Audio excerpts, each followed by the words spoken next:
Dombrox Productions. I remind sir that it is a waste program.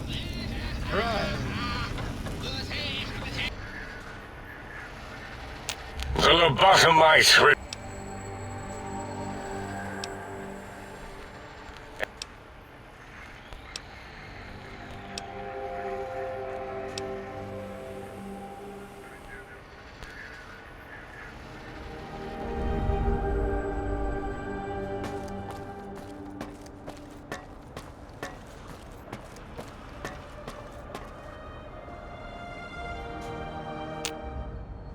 As it had been in the years before the Great War, Big Mountain, the Big Empty, became home to one of the brightest minds of the 23rd century. The courier watched over the Big Empty for years to come, caring for it and keeping its discoveries safe until they were needed to help others. Which had always been Big Mountain's purpose. Past the laboratories and science, it had always been intended as a place to build the future of all mankind. The courier had scoured much of the Big Empty, although secrets still remained in the crater's depths. Perhaps that was for the best, however. Curiosity, while sometimes rewarded for its efforts, often proves to be equally dangerous. Dr. Mobius continued his research undisturbed in the Forbidden Zone.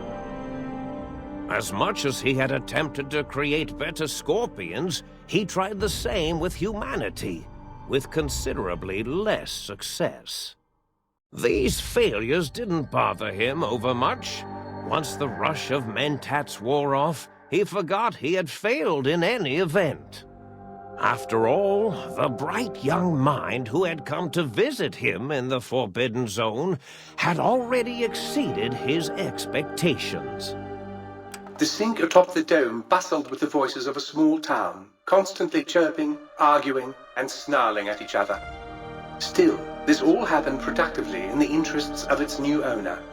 The Sync Central Intelligence Unit discovered, despite its inversion code, it was comforted by the sense of community the other personalities gave it.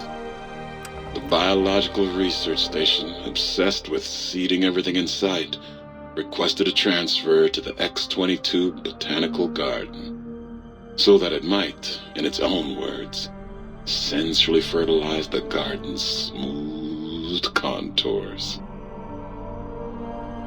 The garden sent back a polite refusal, saying it had prior commitments with a vault it had helped infect before the war. The book chute continued to devour all seditious materials until it nearly choked on a paperclip. It adamantly maintained it was a Chinese paperclip, and the whole thing had been an elaborately orchestrated assassination attempt. Whatever the reason, it slowed down for a while, carefully appraising each document and clipboard that came to it. The light switches continued to bicker and flicker. This persisted until the day someone dropped a flashlight in the sink, and the two of them united in their hatred of the showboat. The sink continued to ruthlessly scrub any particulate matter that came near it. Eventually, it gained access to the magneto-hydraulics plant and nearly flooded all the Big Empty in an attempt to scrub the crater clean. The toaster continued its psychotic spree, reducing all appliances in range to scrap electronics and spare parts. After one of its more psychotic episodes, however, the other Sync personalities decided enough was enough and dumped the toaster in a bathtub. Sparking and hissing, the toaster swore its enemies would rue the day when they had bread and no way to toast it. Muggy did his best to collect coffee cups, although in his quest, he accidentally trapped himself in Higgs Village. It might have been the end for poor Muggy. Except, he found it peaceful there, tidying up the kitchens of the think tank professors back when they had been flesh and bone. Well, except for Dr. O, who was an asshole for having created Muggy in the first place. Muggy left O's house deliberately dirty, punishing the dishes and cups that lived there in blind revenge for serving Dr. O. Blind-eye old Jefferson eventually discovered a new sound. Silence. It only made him more filled with the blues than before. It was rumored by the other personalities that he had a brief fling with the light switches. Although he forgot their names once too often and was soon left in the dark as punishment. Autodoc, always gentle and methodical, kept sewing up the courier in all the right places when the skin split open from repeated wear and tear. The Autodoc was just glad to have purpose again. It heard its simpler brothers and sisters who got shipped to the Sierra Madre bored out of their skulls in that toxic dead city.